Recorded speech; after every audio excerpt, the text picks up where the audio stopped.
Excuse me, Rue. Mornings are a busy time for TAGUE and Lisa Harding of Lakeville, Minnesota. They've had a lot of experience over the years getting 5 kids ready for school. They were looking ahead to an empty nest in a few years, but things didn't turn out that way. It all started with a missions trip to Africa.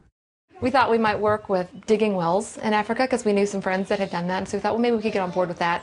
It turned out they were needed for another project. And it hadn't occurred to us that God might want us to parent African children. Now, what are you going to do when, with James 1:27? What are you going to do about visiting widows and orphans in their distress? And that's a question of obedience. And for us, it meant adopting. You have a good night's sleep. The Hardings adopted little Philip and Zachary from Uganda. I think that's really cool.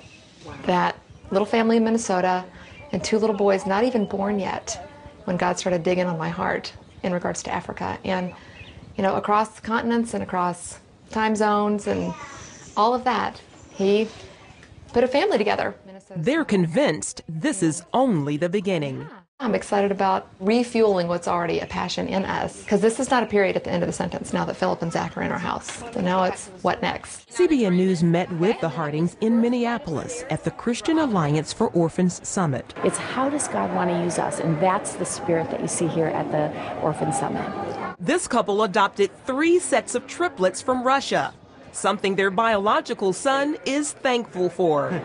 I'm just so amazed at what God has done through the adoptions in our family. It just changed us so much, because the 3 oldest in our family have talked about if we had never had our younger siblings, we'd probably be a lot more self-focused and just have to share and have all the, leading your younger siblings, and also just to have a lot of fun as a big family, people counting us, and just drive a massive van. It's just a lot of fun. So we're so blessed by God, and just give thanks to Him for that. Some, like Kyle and Carolyn Tweetmeyer, also take in children considered unadoptable.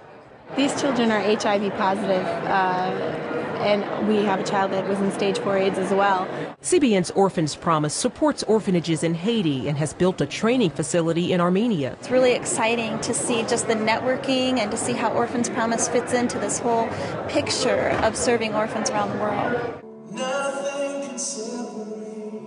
Award-winning music artist Stephen Curtis Chapman and his wife Mary Beth have been champions of this cause for nearly a decade.